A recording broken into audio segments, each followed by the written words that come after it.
Video kali ini yaitu tema 5, subtema 2, muatan ilmu pengetahuan sosial. Perjuangan pahlawan pada masa kerajaan Islam. Agama Islam di Indonesia berkembang pesat di daerah pesisir. Penyebabnya adalah adanya kerjasama dagang antara pedagang Islam dengan pedagang-pedagang di Indonesia. Makin kuatnya pengaruh Islam di kalangan penduduk mendorong tumbuhnya kerajaan-kerajaan Islam di Nusantara.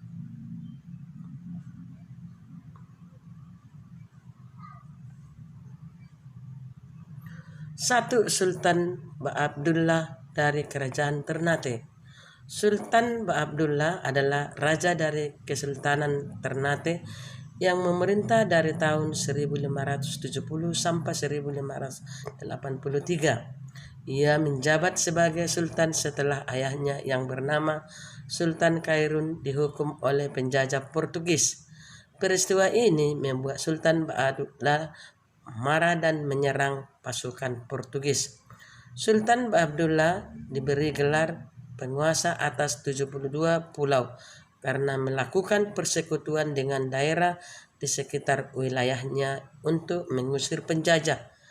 Peninggalan sejarah Kesultanan Ternate seperti Masjid Ternate, makam Sultan Ba'abdullah, dan benteng Kerajaan Ternate.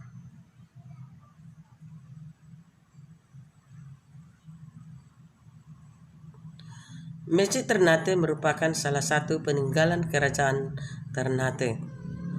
Ini adalah salah satu peninggalan pejuang kita. 2. Sultan Agung dari Kerajaan Mataram.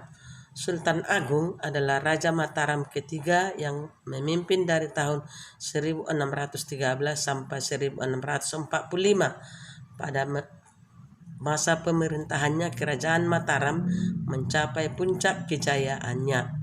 Daerah kekuasaannya meliputi beberapa daerah di Pulau Jawa dengan bandar dagang di kota Jepara, Tegal, Pekalongan, Tuban, dan Gresik.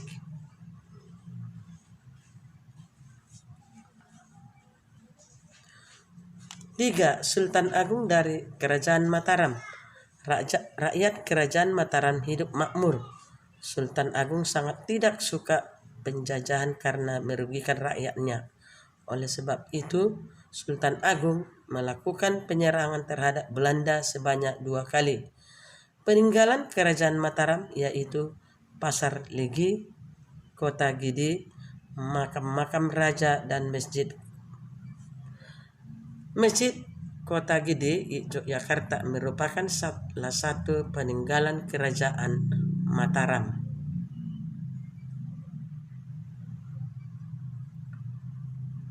Sikap pahlawan dan pengaruhnya bagi masyarakat. 1. Insinyur Soekarno.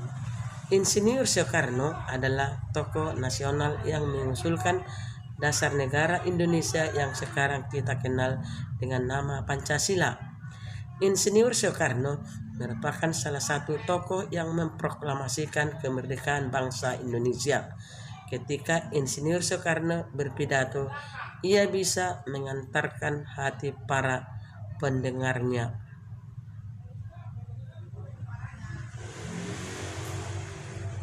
Insinyur Soekarno yang dikenal sebagai Bapak Proklamator Indonesia.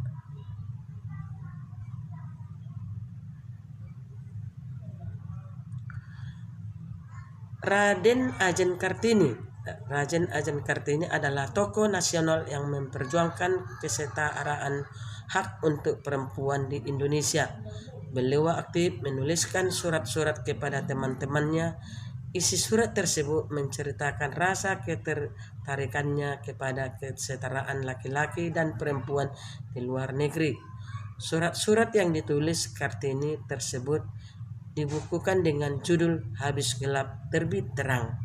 Raden Adjeng Kartini juga mendirikan sekolah dengan nama Sekolah Kartini tahun 1912 di Semarang. Setiap tanggal 21 April diperingati sebagai Hari Kartini karena dia memperingati pahlawan perempuan. Habis gelap terbitlah terang. Ini adalah salah satu karangan dari Raden Ajeng Kartini, pejuang hak-hak kaum perempuan di Indonesia.